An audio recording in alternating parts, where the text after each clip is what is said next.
지난 한 주간도 평안하셨습니까? 부활의 주님께서 성도들의 삶 가운데 늘 함께 하시고 성령의 인도하심으로 언제나 승리하시기를 간절히 원합니다. 우리 부활 인사 같이 나눕니다. 그리스도께서 부활하셨습니다. 크리스토스 아네스티. 참으로 부활하셨습니다. 알리토스 아네스티. 아멘. 여러분들의 삶 속에서도 진정 부활하신 주님의 능력이 그리고 성령님의 능력이 함께 하시기를 간절히 소망합니다. 자, 어떤 병원에서 있었던 어떤 의사의 간증이었습니다. 자, 어느 날 하루는 급하게 사고를 당한 그러한 가족이 오게 되었습니다. 그랬더니 보니까 예쁜 어린 딸이 지금 눈꺼풀 쪽이 찢어져가지고 그렇게 아빠가 막 급하게 안고 왔던 것입니다. 자, 그런데 의사 선생님이 이렇게 아이를 진찰해 보니까 지금 빨리 이 눈꺼풀을 꿰매야만 했었습니다. 꿰매야만 했었는데 보니까 아이라서 마취도 이쪽 부분은 마취도 안 되는 부분이었던 것입니다. 자, 그래서 어떻게 합니까? 이 아버지에게 먼저 이야기를 합니다. 지금 몇 바늘을 꿰매야 되는데 지금 이 마취를 할 수 없는 상태다라고 이야기를 했습니다. 그리고 또한 아이에게 다시 이 의사도 이야기를 합니다. 찢어진 곳을 몇 바늘 꿰매야 되는데 아이야 좀 참을 수 있겠니? 라고 물었습니다. 그랬더니 아이가 막 울먹울먹 하다가 머뭇머뭇거리다가 그러면 아빠가 제 손을 꼭 잡아주면 내가 좀 참아보겠습니다 라고 이야기를 했던 겁니다. 자, 그래서 아빠가 이 아이의 손을 붙들어주게 되었고 이 아빠가 이 손을 붙들어주는 동안에 잘 그것을 꿰매어가지고 무사하게 잘 가게 되었다라는 이야기인 것입니다. 여러분, 아빠의 손이 이 아이를 붙잡아 주었을 때 이 꿰매는 바늘의 수가 줄어들었습니까? 아닙니다. 자, 그럼 아빠가 이 아이의 손을 붙잡아 줬을 때 그 고통이 감화해졌습니까? 아닙니다. 그러나 이 아빠가 아이 손을 붙잡아 주고 아이가 아빠 손을 붙잡았을 때에 그 아이는 어떤 마음을 갖게 되었습니까? 용기를 갖게 되었고 또한 참을 수 있는 그러한 의지를 가질 수 있었다라는 말인 것입니다. 여러분, 그리스도인들도 살아가는 길이 순탄한 것만은 아닙니다. 때로는 원하지 않는 환난으로 고통을 당하고 때로는 역경으로 당황하기도 합니다. 그러나 우리가 낙심하지 않는 것은 무엇입니까? 우리 주님께서 우리의 손을 붙잡고 함께하고 계시다라는 것이고 우리도 주님의 손을 붙잡고 이겨나간다라는 사실인 줄 믿습니다. 오늘 말씀은 바로 이러한 아이의 고백과 같다라고 할 수 있습니다. 우리가 어려움을 당하기도 하고 괴롭기도 하지만 우리의 손을 잡아주시는 하나님을 의지하여 고통도 역경도 이겨나가게 되는 것입니다. 함께 오늘 말씀을 자세히 나누면서 우리를 인도하시는 하나님의 선하신 손길을 경험하며 그 은혜를 누릴 수 있는 우리 모든 성도들이 되시기를 바랍니다. 자, 첫 번째로 하나님은 본질적 속성상 성도와 늘 함께 하시며 선한 길로 인도하신다라는 사실입니다. 함께 3절 말씀을 같이 다시 한번 보도록 하겠습니다. 같이 읽습니다. 내 영혼을 소생시키시고 자기 이름을 위하여 의의 길로 인도하시는도다.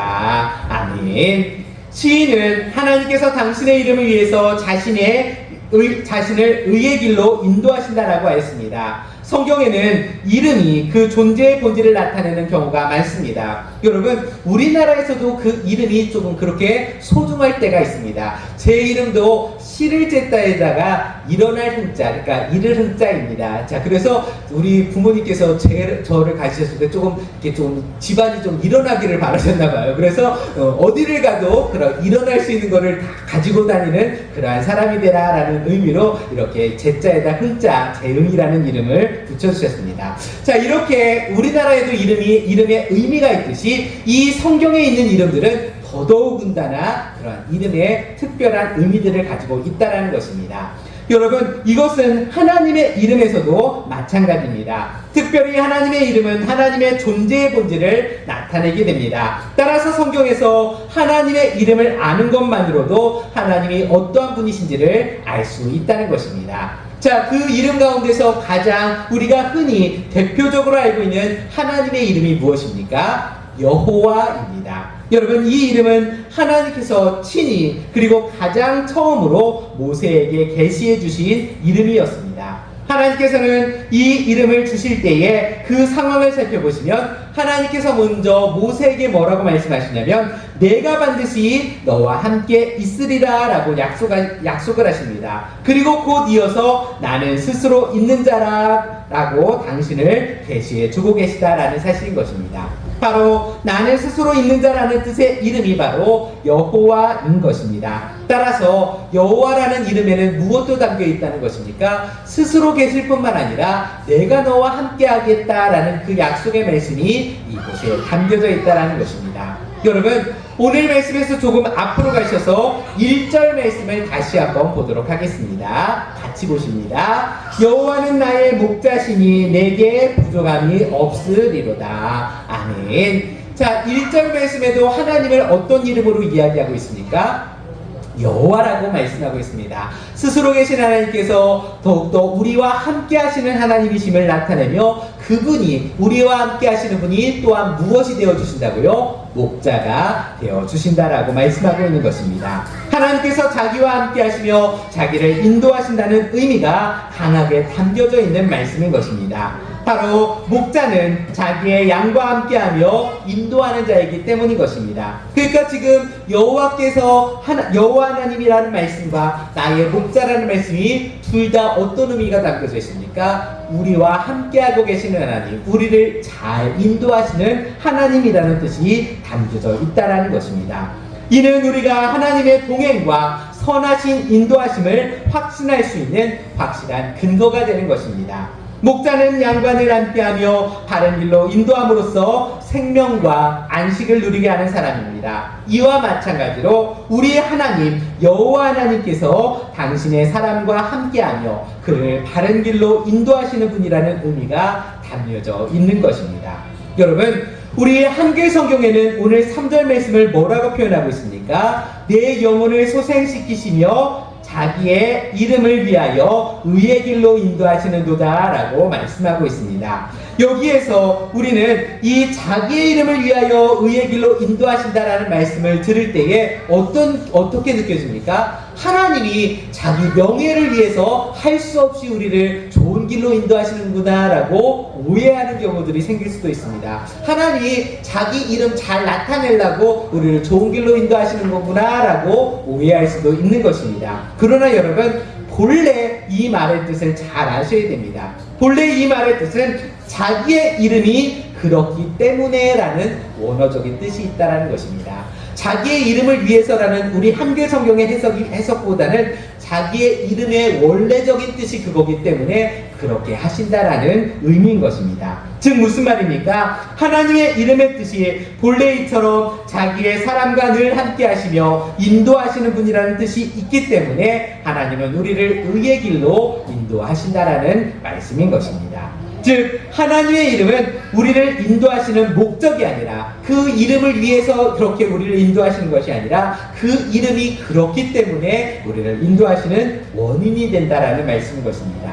그렇습니다, 여러분. 하나님은 그 이름에 나타난 본질적 특성상 우리를 의의 길로 인도하실 수밖에 없다라는 사실인 것입니다. 물론 하나님이 자기의 명예를 위해서 자기의 이름을 위해서 우리를 의의 길로 인도하신다고 해도 우리는 하나님의 동행하심과 선하신 인도하심을 확신할 것입니다. 그러나 하나님은 본질상으로도 반드시 우리를 선한 길로 인도하신 분이고 우리와 늘 함께 하실 수밖에 없는 분이다라는 사실인 것입니다. 그러기에 우리는 더욱더 확고하게 하나님께서 우리와 동행하실 수밖에 없는 분이며 우리를 인도하실 수밖에 없는 분임을 확신하며 주님의 동행과 인도하심을 믿으시기를 바랍니다. 그래서 다윗은 시편 31편 3절 말씀에서도 이렇게 고백하고 있습니다. 같이 보도록 하겠습니다. 주의 이름을 생각하셔서 나를 인도하시고 지도하소서. 아멘. 항상 하나님의 이름에 합당하게 이름에 맞도록 우리를 인도하시고 지도해달라고 고백하고 있는 것입니다. 그런즉 우리는 자신을 여호와로 계시해 주신 하나님께서 우리와 늘 동행하시며 의의 길로 인도하고 계심을 확실히 믿고 그 안에서 든든한 마음, 안전한 마음을 가질 수 있는 우리 모든 성도들이 되시기를 바랍니다. 되시기를 바랍니다. 아무도 네. 자, 2절입니다. 죄송합니다. 두 번째입니다. 같이 읽도록 하겠습니다. 하나님이 자기 양무리를 인도하는 의의 길은 어떤 길일까요? 자, 3절 말씀을 우리 다시 한번 보도록 하겠습니다. 같이 읽겠습니다. 내 영혼을 소생시키시고 자기 이름을 위하여 의의 길로 인도하시는도다. 아멘. 자, 3절을 보시면 하나님은 시인을 의의 길로 인도하신다라고 했습니다. 여러분, 양무리는 한 곳에만 머물러 있으면 될까요? 안 될까요? 안 됩니다. 왜 그렇죠? 양떼가 한 곳에 한 풀밭에만 있으면 어떻게 되죠? 풀이 초토화됩니다. 그냥 다 뜯어먹게 돼가지고 황폐하게 되고, 그곳이 황폐하게 되면 또한 그곳에서의 그런 병균들이 이 양무리에게 옮기게 된다라고 합니다. 그래서 양떼는 항상 이 목자가 이것을 이끌고 자주 자리를 옮겨주어야 하는 것입니다. 다 뜯어먹어서 황폐해지기 전에 어느 정도 뜯어먹게 되면 다른 곳으로 옮겨서 다른 곳에서 뜯어먹게 하고, 그곳에서 항상 움직여가면서 또한 움직이는 동안에 운동도 되게 함으로써 건강을 유지하게 한다는 것입니다. 자, 이와 같이 선한 목자이신 우리 하나님께서도 당신의 양무리인 우리 성도들을 항상 같은 자리에 있게 하지는 않으신다는 사실입니다. 하나님은 우리 성도들이 보다 신선한 영적 양식을 얻고 또한 건강한 신앙을 유지하도록 하기 위해서 우리를 늘 새로운 신앙의 환경으로 인도하신다는 사실입니다. 시인은 그렇게 하나님이 성도들을 이끄시는 길을 뭐라고 표현하고 있는 것입니까? 의의 길이라고 말씀하고 있는 것입니다. 왜냐하면 하나님이 성도들을 이끄시는 길은 곧 성도들이 유익을 위한 길이기 때문인 것입니다. 그런데 우리가 여기서 알아야 할 중요한 사실이 있습니다. 그것은 바로 의의 길이 반드시 똑바르고 넓고 평탄하기만 한 길은 아니라는 것입니다. 우리는 생각할 때 하나님이 인도하시는 길을 의의 길이라고 하니까 그 길은 평탄하고 좋은 길이 될 것이라고 생각하는 것입니다. 여기에서 말하는 의의 길은 인간적인 기준에서 안전한 길이 아님을 우리는 기억하셔야 되는 것입니다. 누가 보실 때의 의의 길입니까? 하나님이 보실 때의 의의 길이다라는 사실인 것입니다. 여러분, 우리 한번 잘 생각해 보십시오. 우리가 양이고 목자 되신 하나님을 잘 생각하면서 이 말씀을 생각해 보시기 바랍니다. 여러분, 이스라엘이라는 나라는요, 산악지대가 많은 곳입니다. 그렇기 때문에 이 산악지대에서 이 양들을 인도할 때 보면 골짜기들이 많이 있다라는 것입니다. 자, 그래서 갑자기 비가 내리면 어떻게 됩니까? 그 골짜기에 물이 갑자기 올해 우리나라에서도 지금 홍수가 났을 때 어떻게 됩니까? 갑자기 물이 막 쓸려 내려가니까 산사태도 일어나고 막 물이 막 급하게 쓸려 내려가는 것을 보지 않았습니까? 이처럼 순식간에 형성된 경유에 휩쓸릴 수도 있다라는 것입니다. 때문에 목자는 이런 길을 절대적으로 피해야 되는 것입니다. 또한 그 맹수나 도적이 나타나기 쉬운 곳도 피해야 되는 것입니다. 그러다 보니까 목자는 어떻습니까? 때로는 길을 우회해서 돌아서 가야 될 수밖에 없습니다. 때로는 험한 길로 갈 수밖에 없을 때도 있다라는 것입니다. 때문에 목자가 인도하는 길이 양무리들이 생각할 때는 결코 쉬운 길이 아니다라는 것입니다. 목자가 볼 때에 안전한 길로 데리고 가다 보니까 양들이 생각할 때는 더 힘들고 어려운 길로 가는 것처럼 느껴질 때도 있다라는 것입니다. 비록 고생이 되기는 하지만 그런데 그 길은 어떤 길입니까? 안전한 길이며 생명을 보존할 수 있는 길이다라는 사실인 것입니다. 그와 같이 하나님께서 우리를 인도하시는 의의 길 역시 평탄하지만은 않은 것입니다. 하나님이 인도하시는 길은 성도들에게 때로는 많은 시련을 주기도 합니다. 그래서 왜 하나님은 나를 이렇게 힘든 길로 인도하시는지 모르겠다라면서 의구심을 가질 때도 있습니다. 신앙생활하는 것이 정말 힘들게 느껴질 때도 많습니다. 그러나 하나님이 우리를 고생시키려고 일부러 그런 길로 인도하는 것이 아니다라는 사실입니다. 그 길이 바로 우리를 위한 최선의 길이기에 그 길로 인도하시는 것입니다. 그 길이 아니면 우리가 생명에 이를 수 없기 때문에 그 길로 인도하시는 것입니다. 그래서 예수님께서도 이 땅에 계실 때 무엇을 이야기하십니까? 함께 말씀을 보도록 하겠습니다.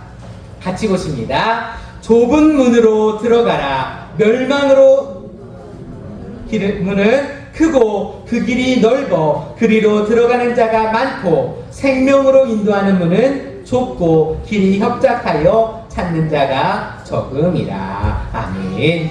이 말씀 역시 어떤 말씀입니까? 반드시 크고 넓은 길이 안전한 길이 아니라는 것을 분명하게 말씀해주고 계신 것입니다. 그러므로 우리 성도들은 고생되더라도 안전한 길을 택해야 할 줄 믿습니다. 하나님이 어떠한 길로 인도하시든지 그 길이 의의 길인 줄로 믿고 하나님의 인도하심에 순종해야 하겠습니다. 그리할 때에 우리는 궁극적으로 푸른 풀밭이 펼쳐져 있고 맑은 생명 시냇물이 흐르는 하나님의 동산에 이르러 영원한 안식을 얻게 될 줄 믿습니다.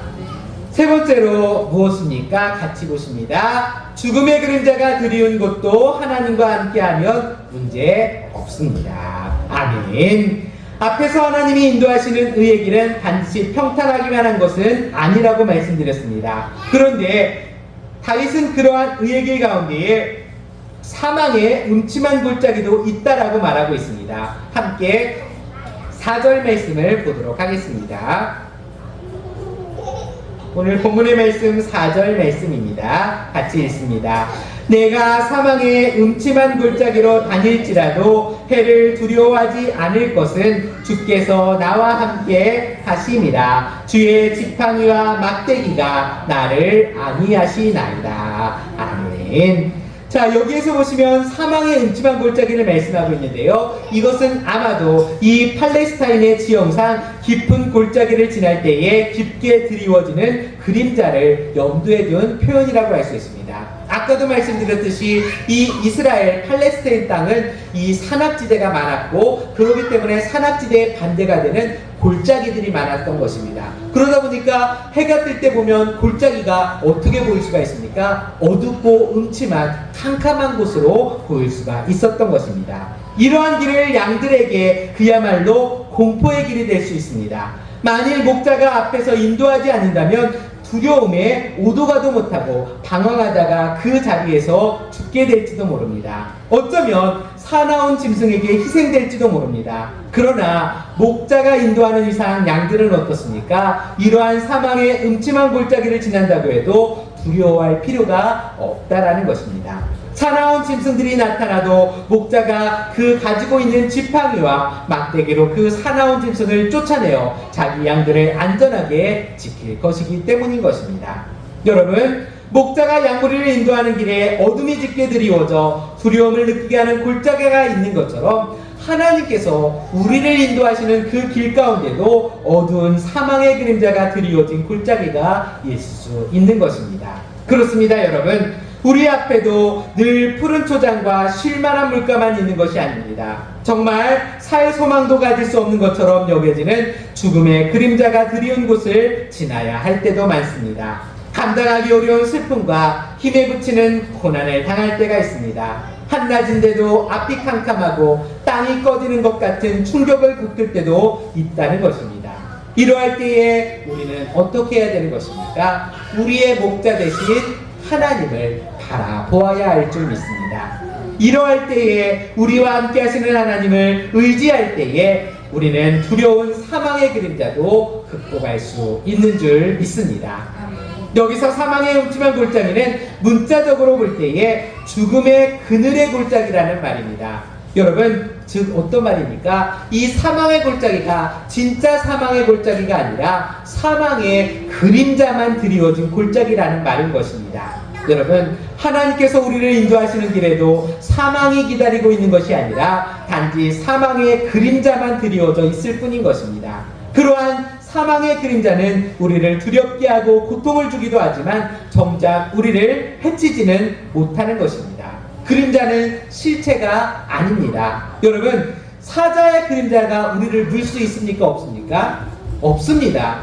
여러분, 칼의 그림자가 우리를 찌를 수가 있습니까? 칼의 그림자는 우리를 찌르지 못합니다. 여러분, 마찬가지로 사망의 그림자도 우리를 죽음에 이르게 하지 못한다라는 사실인 것입니다. 왜냐하면 선한 목자이신 하나님이 우리와 함께 하시며 하나님의 선하신 지팡이와 막대기가 우리를 안위하시기 때문인 줄 믿습니다. 그러므로 사도 바울은 이렇게 고백하고 있습니다. 함께 읽도록 하겠습니다.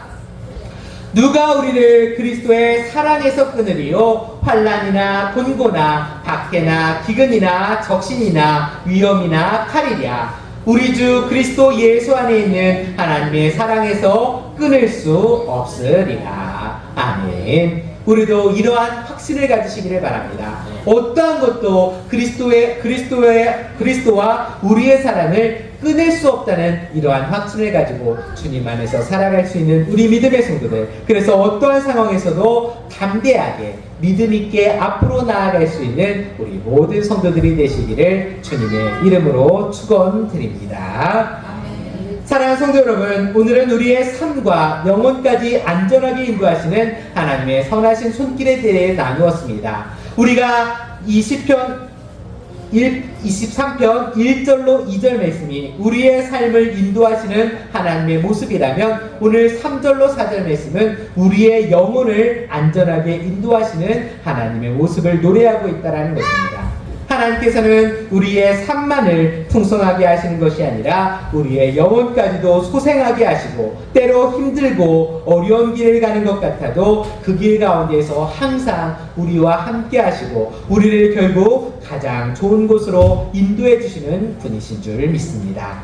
그러므로 우리 모든 성도들은 하나님의 선하신 인도하심을 믿으며 주님의 손을 붙잡고 항상 하나님이 함께하고 계신다는 안전함을 가지고 믿음으로 살아가시기를 바랍니다. 그리할 때에 그러한 믿음 가운데 하나님의 은혜의 역사가 우리 성도들의 삶 가운데, 우리 성도들의 영혼 가운데 늘 함께 하실 줄 믿습니다. 기도하겠습니다. 큰 은총을 입은 성도들을 평안하고 강건하게 하시